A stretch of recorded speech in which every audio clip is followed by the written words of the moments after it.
The next stop I made was at the school that I went to for third grade. There was a little bit of mental challenges going on where I was asked to come to a group, and what we would do is sit in a circle and they would ask us different questions about how we feel and what was on our mind. And to, I don't know if they asked us to write down something, but even at that time, I was one who didn't write down anything or really share too much of what was on my mind because I was still trying to understand my thoughts on my own. Another incident that I remember, still being in the creative side, there was a contest going on where we had to draw a boy and a dog for the DARE program. I think it's what it was. I'm not sure how the story went, but in our drawing, it was based on who drew it the best, and it had a chance to be put on a billboard. And I want to say the prize was $100 or something like that, or $500, I think is what it was. And in the class, I think everyone was trying their best to make their picture look like what was shown to us. The students were able to trace it if they wanted to. Some were able to draw it freehand. I did it both ways. So I traced a little bit of something and then I freehanded the rest of it. And that whole time that I was in class, being able to do this, it it gave another type of adrenaline for me with my creativity. Um, I never been in a contest before. I never did anything to where it's like I was competing for something. And at that time, I felt myself just the anxiety of it all kind of weighed on me a little bit. And that's when I started to realize how hard I was on myself because I wanted to make it as perfect as possible so that I could win the prize. And as a result of doing all that, they had announced the winner. I don't know if they came into class or did it over the announcements. However it happened, I just know that I came out as the winner of that contest. So when we rode down the street on Charlotte Pike, where the billboard was, there it was, the picture that I drew, the picture of the boy and the dog. And still to this day, I know my brothers think that I traced the entire thing, but I think just like all the other classmates, we started off tracing, and then we had to draw the rest of it ourselves. So in my confession, it was a half and half thing. Traced some of it, drew the rest of it. And that's usually what happens when, we follow the lead of others. And with me, I try to do things on my own. But yet I start off somehow following what was done from someone else first so that I can get accustomed to how I can tweak it for myself. Um, and in third grade, even though we were sitting in this circle, having to share our feelings and things, I was listening to what the other kids were sharing. And for the most part, it had to do with what was going on at home. I didn't really like to talk about what was going on at home because to me, I was still trying to figure it out too. Still trying to figure out why, I was afraid of the dark, why I had these same nightmares, why I had these feelings, why I had these thoughts. Still trying to figure it all out. And it wouldn't have benefited me if someone else tried to give me advice on what I was experiencing if they weren't there either. So for me, it was a year of deciding what to release and what to hold on to. Pretty much like the give and take method. There's some things that I could have shared, some things I could have gave, and then there were some things I took away from the experience, the moments that I had in third grade. Just like another issue that I have faced with hygiene.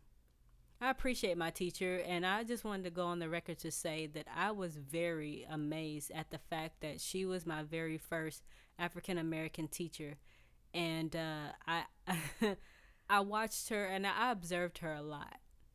I observed the way she carried herself, and it just amazed me at the fact that she knew what she was talking about. She she educated us to the best of her ability, and the outcome was that we came out as scholars.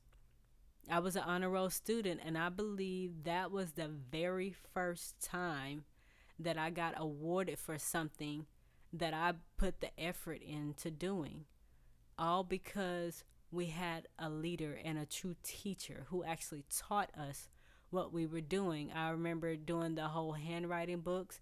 I remember pretty much where I sat in class.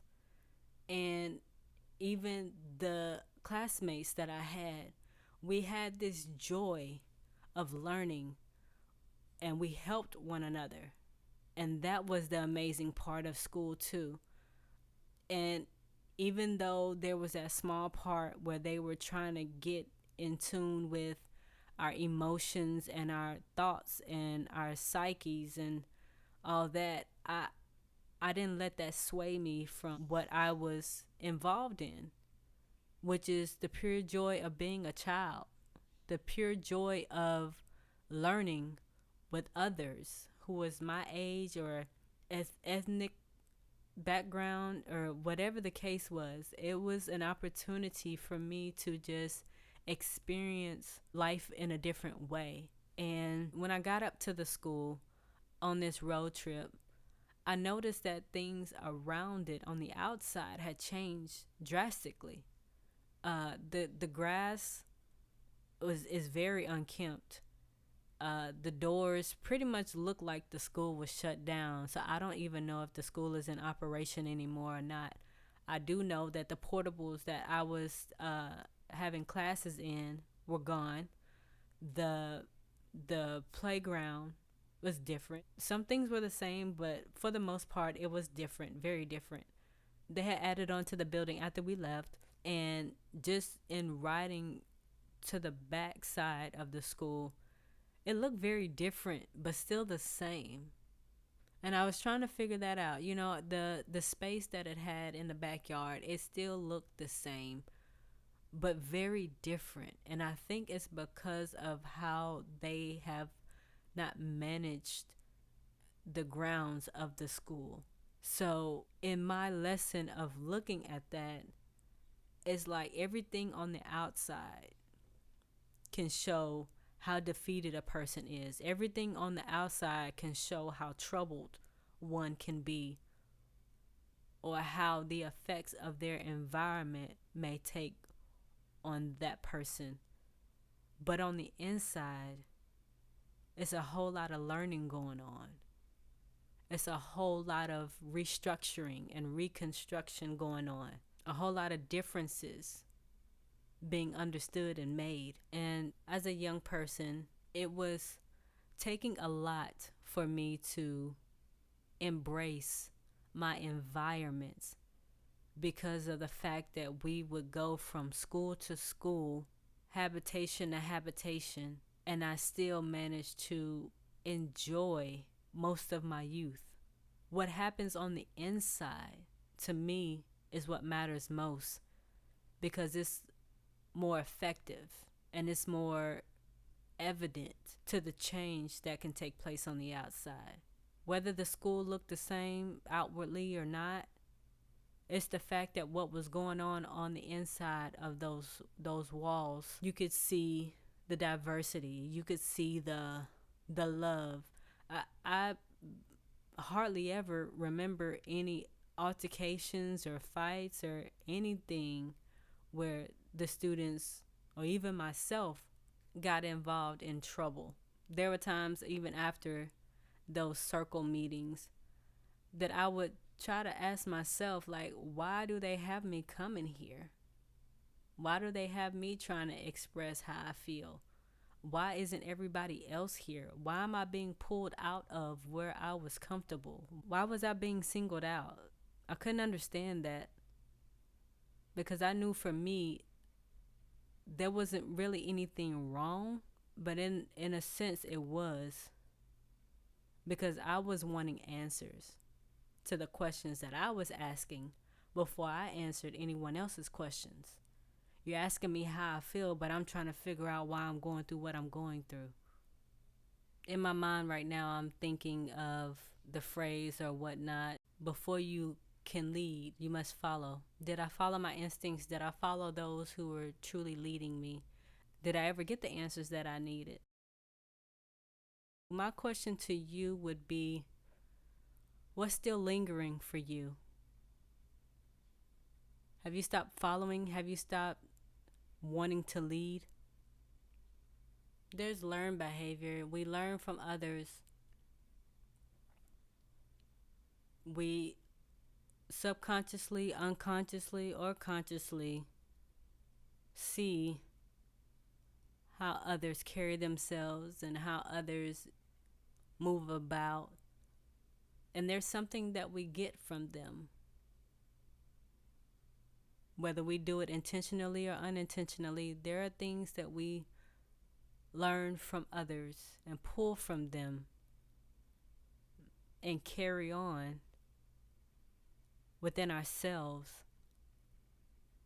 therefore showing or resembling others. If I can bring everything into one from this visit at this school, it would be, what's on the inside may not always reflect on the outside. And on the flip side, what's on the outside may not always reflect what's on the inside. So if it's in you to be a leader, if it's in you to have that confidence that you need or get the answers that you need, by all means do it. Assumption versus presumption is what keeps coming to mind about my whole third grade experience. There were some things that were assumed before I even got to the campus of the school, assuming that it would look the same, assuming that it would give me a feel of joy to remember some things. But as I got closer and as we made our way to the actual grounds of the building, I was presuming or having an idea of what was really true, which was the fact that I was in a place of indecision. I was in a place of knowing what I knew, feeling what I felt, but too afraid or too closed off to express what those things were. And if I could give myself a little bit of clarity, it would be that I had a place to be open. I was given the grounds and the opportunity to express what I felt and what was going on in my mind, and to even just build on the confidence that I had. But since I was so in odds with myself, I felt as if I was literally my worst critic and at times my own worst enemy, because I held myself back mentally from even thinking that I had what it took, or even knowing what I knew and sharing it. So becoming my own stumbling block, holding myself back, is pretty much what I was doing. And for things to come at me in various ways, I got overwhelmed. Like I said with the whole contest, I believe that's the first time I felt this undescribable feeling of anxiety, anticipation, worries, doubt. All those negatives came at me at once. I got frustrated because the picture wasn't looking like I wanted it to look, and I remember starting over. Have you ever been so frustrated with yourself that you just stopped what you were doing, even though you got further than where you even began? and you either gave up or put an instant halt to what you were doing out of frustration. I can say that that's probably my introduction to knowing how much of a perfectionist I can be. And I did not give up though. See, that's the crazy thing. Even though you get so frustrated that you give up, you don't give up. Because I was determined by one way or another to get the picture to look the way that I wanted it to look. So I stood there and I looked at my picture several times. Like, okay, is this what I want to turn in? Is it looking the way I want it to look? Because they said once we turn it in, we could not get it back. Can you imagine the pressure that was on us? The pressure that was on me, that I was even putting on myself? Not just to make it perfect, but to be forced to get it right one time and one time only. Sometimes I think that's why we can appreciate mistakes, because it's an opportunity for a redo. Some may not take it, some just take the risk and just call it what it is. But when you have that opportunity to make a mistake, see what you did wrong, and see how to fix it, that gives a relief from that pressure. But I didn't feel that. All I felt was take that risk. I'd probably go as far as saying I probably cried, low key cried, because I wasn't sure of what the outcome would be. But I did it anyway. I'm willing to take risk. When the pressure's on, I'm willing to go the extra mile, put in that hard work. And I think for that reason alone is why I am the way I am, in being a perfectionist at times, and staying committed to what I'm wanting to do until I get it right. Taking risk even though it may be uncomfortable, because it was uncomfortable. It also introduced me to that anxiety that I feel when I feel like I'm up against a deadline, when I feel like I'm up against the brink of accomplishing something and being unsure of whether it's acceptable of quality or of good quality or not. Having things to turn out the way that I want it. It's not always like that though. There are many times where I have expectations of things turning out the way that I envision it, feel it, think it, whatever. But it doesn't. Sooner or later I have to deal with it, and I had to deal with it. Those expectations get you nowhere, and that leads me to this whole list thing. I would make lists of what I would like, what I would want, how I would want to do it, and all that stuff, but it never really measured up to what the reality of everything was. So it was a presumption. Yeah, it was an idea of what could be true to me, assuming that it would happen. But when reality hit for me is when it showed me that I just got to roll with the punches, take the pressure for what it is, and adjust however I need to adjust